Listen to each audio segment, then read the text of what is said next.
Hello. Hi. I've heard about your work about 2 months ago, so I'm still fairly new. I just wanted to thank you for all the things that happened in my life since. So it's been just tremendous. The question I like to ask is, it's not even a question, it's really just a relationship that I would like to talk about with my son. I've got a 6-year-old son, only child.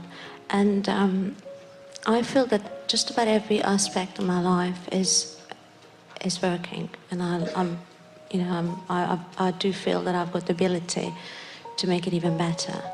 And with him, I just find it so hard.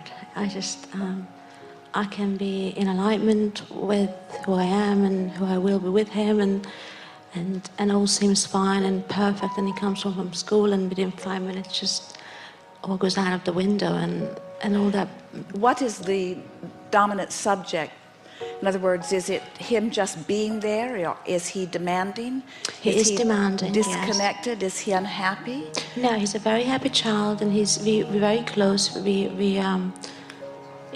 I'm quite tactile, we're very loving, and so what is it that's upsetting about him coming home? Is he disrupting your Not freedom? so much coming home, it's just that I feel that I can't wait to be with him in many respects, and when we are together, within 5 minutes, he irritates me, basically, more than anything, and I feel bad about it, because I feel he shouldn't be irritating me. A child shouldn't irritate a mother as often as I feel that he does irritate me. Well, the reason that we're probing here a little bit, and it's interesting that can you define his irritating qualities?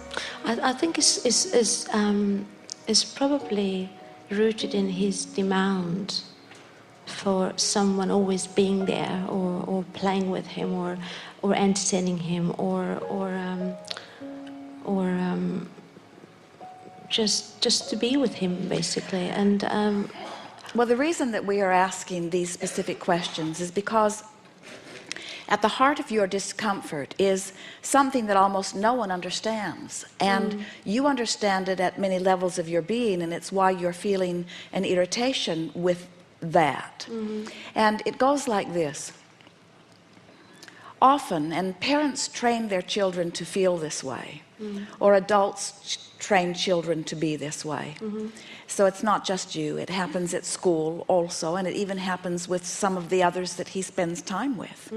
But it goes like this.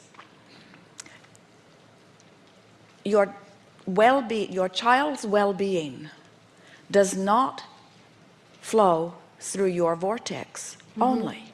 In other words, your child is the attractor of his own experience. Right. And when you believe, and a lot of parents do, you are the provider, you give them shelter, you provide food for them, you want them in many cases to know what you know. So often parents feel that they've worked hard to achieve their viewpoint of life, and they want to then save their child the trouble of having to obtain their own viewpoint of life. Right. You sort of want to help them to know what you know. We're not speaking so specifically of you in that regard, but it's sort of this parental thing that goes on. And so what happens is you train your children to, now you have to remember, everyone is selfishly oriented, and the younger they are, the purer they are in their selfishness. So at an early age, they get a feeling that they want things, they want happiness, they want the things that they believe will help them to be happier, and so far you've shown them that you are pretty much the vortex through which it all flows.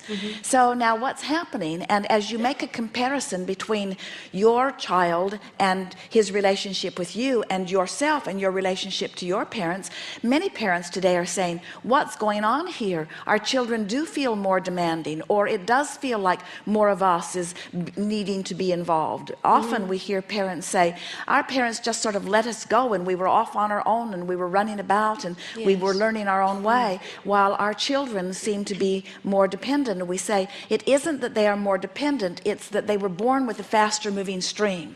So, and higher contrast. So the contrast rest of their life is causing them to put more into their vibrational escrow, and their vibrational escrows are calling them in a much more predominant way than yours were when you were a Why did it girl. have more contrast in their life? In what way? More contrast in the sense that the greater the variety, then the more contrast, then the more asking, the faster the stream goes. Right. The faster the stream goes, the more important it is to stay up to speed. Right. It really, we've offered the analogy several times today that when a car is going 100 miles an hour and it hits a tree, it's a bigger problem than if it's going 5 miles an hour. The stream or the car is going much faster today than it was 10 years before, or much faster than 10 years before that, or 10 years before that. In other words, this is a time of increased energy.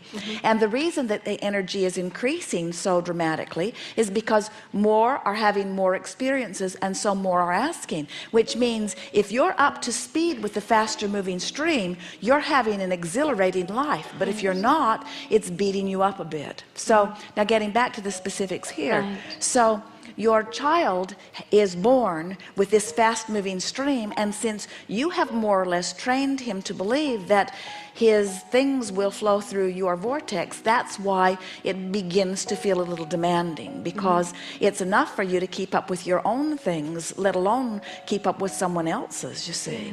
And as you acknowledge that and understand it yourself, it's an interesting thing. Esther's daughter is a woman now. She has children of her own, and recently they went on a family vacation. And Tracy is accustomed to all of the magical things that happen when she's with Jerry and Esther. She has commented on that always when she goes shopping with her mother. It's like doors open, parking places are there, things go well. She loves being with her mother, and she associates things going well with being with her mother. And now they're off without Esther and without Jerry on a family outing. They were gone for about a week.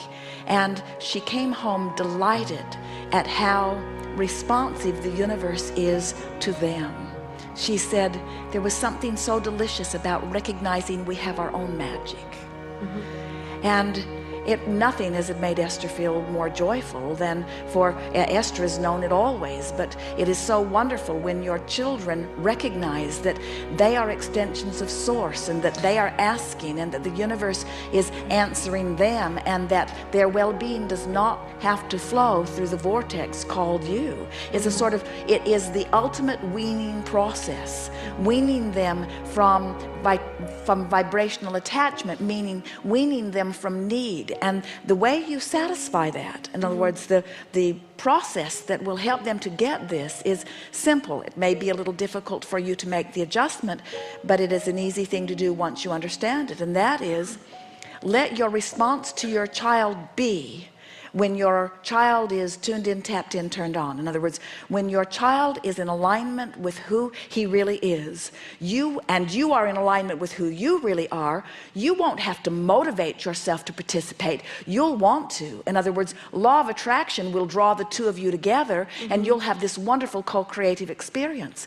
When you respond to your child out of obligation or commitment or out of need, or when your child is demanding and you respond to the demand because it's easier to respond to the demand than to deny the demand, now you're out of whack with who you are, and you're teaching your child something that will not serve him either.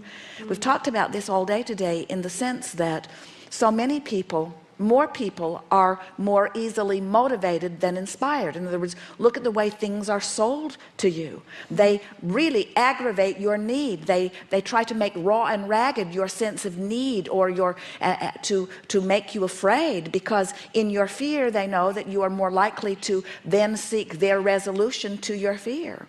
And it's so opposite of who you are that it is nagging at you at very many levels of your being. And so if your child, give us an example of something that your child may ask of you once he gets home from school.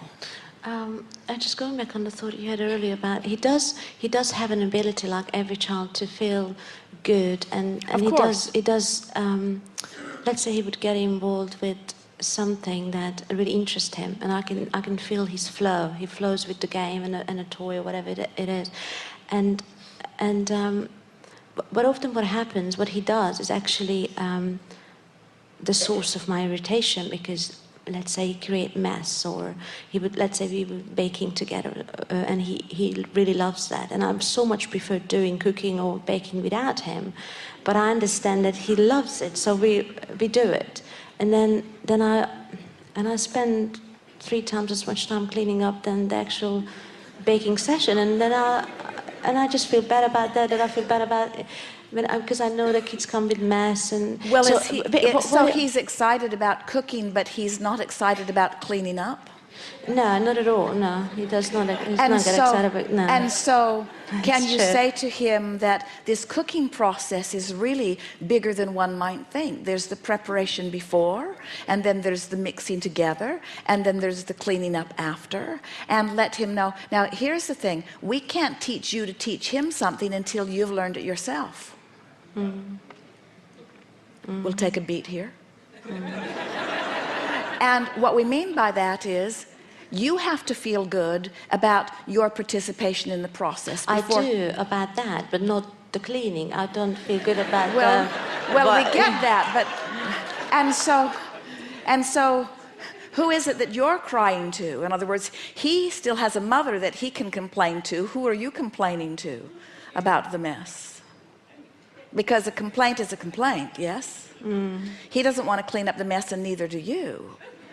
But we're wanting... Well, I'd rather clean up, because then we'll have to do it again if he does it. So it's just an ongoing...